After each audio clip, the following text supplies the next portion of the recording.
अस्सलाम वालेकुम गाइस, मेरा नाम है सैयद नदीम हुसैन और आप लोग देख रहे हैं लर्न विद सैयद नदीम। तो गाइस आज हम पढ़ेंगे गवर्नमेंट कि गवर्नमेंट क्या चीज़ है।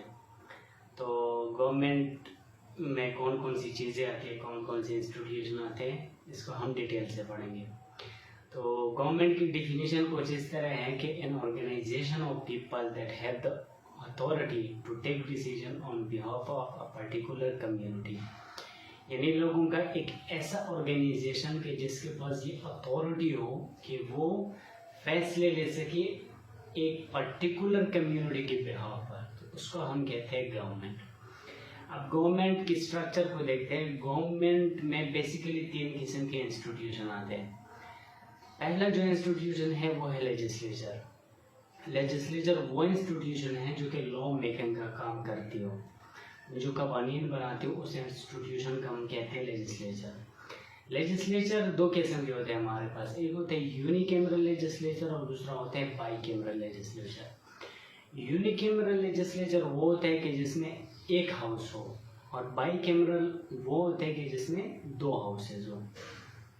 पाकिस्तान, इंडिया, यूके, यूएसए इसमें बाईकैमरल लेजिस्लेचर है, और चाइना, ईरान इसमें यूनिकैमरल लेजिस्लेचर है। पाकिस्तान के लोअर हाउस को हम कहते हैं नेशनल असेंबली और अपर हाउस को कहते हैं सेनेट। यूएस का जो है वो लोअर हाउस को हम कहते हैं हाउस ऑफ रिप्रेजेंटेटिव और अपर हाउस को कहते हैं सेनेट। यूके के लोअर हाउस को कहते हैं हाउस ऑफ कॉमन और अपर हाउस को कहते हैं हाउस ऑफ लॉर्ड्स। इस तरह इंडिया का लोअर हाउस को कहते हैं लोकसभा और अपर हाउस को कहते हैं राज्यसभा।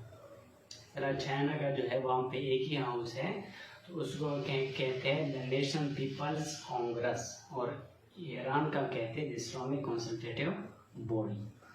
तो ये था उसका लेजिस्लेचर का जो है वो स्ट्रक्चर। अब इसके फंक्शन की तरफ आते हैं कि इसके फंक्शन कौन कौन से हैं।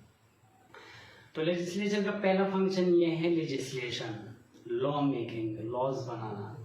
तो जब भी कंट्री को ज़रूरत होगी ये लोग क्या करते हैं, लॉज बनाते हैं, ठीक है।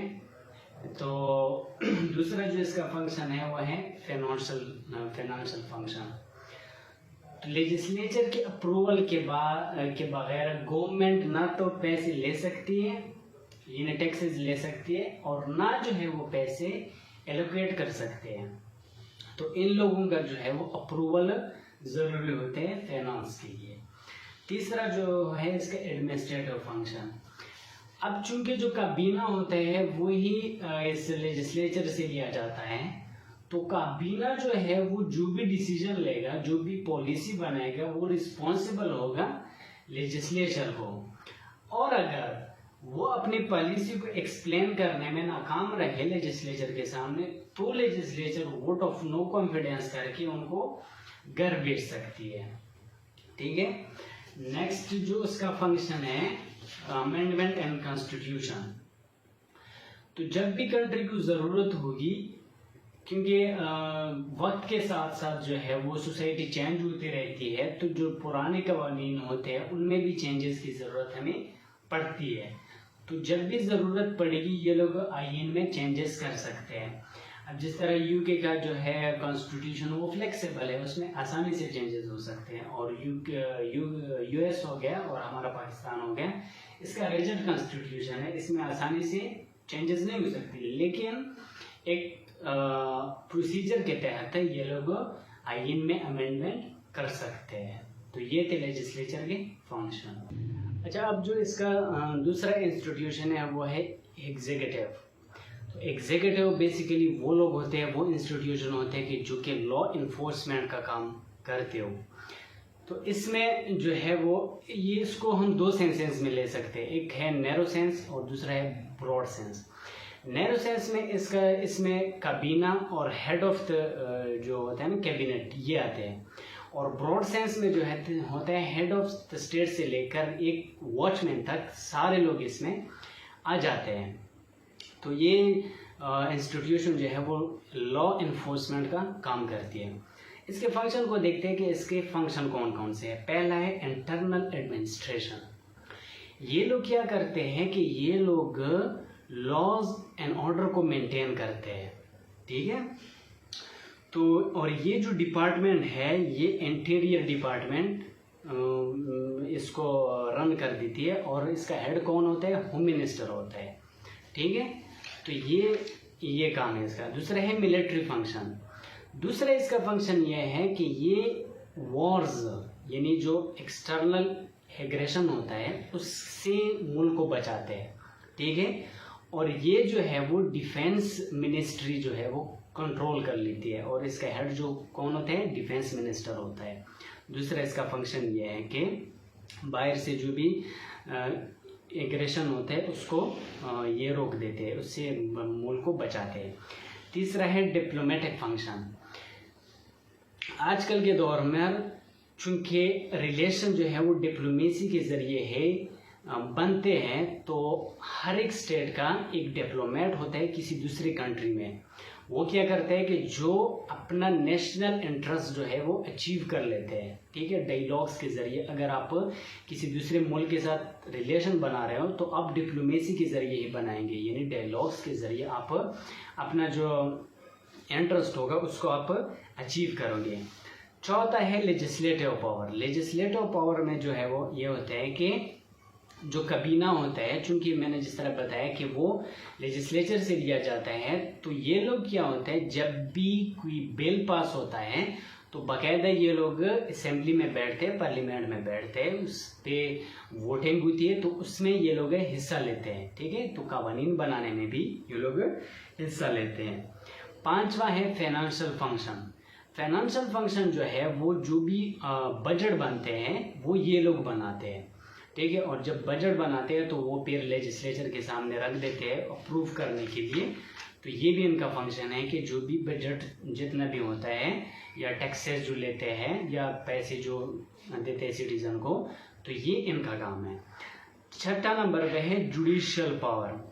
जुडिशियल पावर में ये चूँकि हेड ऑफ द जो वो होते हैं ना कैबिनेट या हेड ऑफ द स्टेट, इसके पास होता है, यानी इसके पास राइट ऑफ पार्डन होता है, या जो प्रिजनर होते हैं वो उसको रिलीज कर सकते हैं, जो हेड ऑफ द स्टेट होता है, ठीक है। तो उसके पास ये अथॉरिटी होती है कि वो प्रिजनर को रिलीज कर सके।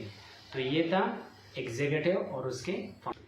अच्छा, जो थर्ड नंबर जो इंस्टीट्यूशन है वो है जुडिशरी। जुडिशरी बेसिकली वो इंस्टीट्यूशन है जो कि जो भी कानून की खिलाफ वर्जी करेगा वो उसको सजाई देगी। तो ये जुडिशरी का इंस्टीट्यूशन है। तो जुडिशरी के फंक्शन कौन कौन से हैं? पहला जो इसका फंक्शन है वह है सेटलमेंट ऑफ डिस्प्यूट। तो जितने भी डिस्प्यूट आते हैं सिटीजन के दरमियान वो जुडिशरी जो है इसको हल करती है, चाहे वो सिविल डिस्प्यूट हो चाहे वो क्रिमिनल डिस्प्यूट हो, तो वो जुडिशरी का काम है इसको सॉल्व करना। दूसरा है इसका फंक्शन इंटरप्रिटेशन ऑफ लॉज। अगर कभी कभी क्या होते हैं ना कि लॉज क्लियर नहीं होती या एक ही चीज़ के लिए 2-3 लॉज अप्लाई होते हैं, तो फिर ऐसे मामले में जज के लिए मुश्किल होते हैं कि वो फैसला कर सके। तो जुडिशरी का काम ये है कि ये जो है वो लॉज को क्लियर कर सके, जब ज़रूरत होती है तो ये लॉज को क्लियर कर दिया, लॉ की इंटरप्रिटेशन करती है। थर्ड नंबर जो है प्रिवेंटिव जस्टिस। प्रिवेंटिव जस्टिस का मतलब यह है कि जो जुडिशरी है ये इसका ना सिर्फ क्रिमिनल को सजाएं देना है या जो है वो डिस्प्यूट को सॉल्व करना है, इसका ये काम सिर्फ नहीं है, बल्कि जो आपका राइट है, जो आपके फंडामेंटल राइट है, अगर उसको जो है कोई वायलेट कर रहा हो, चाहे वो स्टेट ही वायलेट क्यों ना कर रहे हो, तो जो है वो जुडिशरी इस पे एक्शन ले सकती है। तो ये भी इसका फंक्शन है। या जो रेट्स जो है आईएन में बताए गए हैं, अगर वो रेट्स जो है वो कोई वायलेट कर रहा हो आपके, तो आप जो है वो जुडिशरी के पास जा सकते हैं। नेक्स्ट जो इसका फंक्शन है वो है जुडिशियल रिव्यू। जुडिशियल रिव्यू का ये है का मतलब ये है कि अगर पार्लियामेंट कोई ऐसा बिल पास कर दे जो कि आईन के खिलाफ हो या आईन के स्पिरिट के खिलाफ हो, तो वो उस फैसले को, वो इस बिल को नल एंड वाइड करार कर सकते हैं। तो जुडिशरी उस बिल को, उस लॉ को नल एंड वाइड करार कर सकती है। तो ये भी इसको कहते हैं जुडिशियल रिव्यू। तो ये थे जुडिशियल के फंक्शन। तो ये था गवर्नमेंट के बारे में, उसके डिफिनीशन हमने देखी, उसका स्ट्रक्चर हमने देखा, और फिर अलग अलग इंस्टीट्यूशन के फंक्शंस आपने देखे। आई होप के समझ में आया होगा। और अगर कोई चीज़ की समझ नहीं आई है तो आप लोग पूछ सकते हैं कमेंट में। Thank you very much. अल्लाह हाफिज़।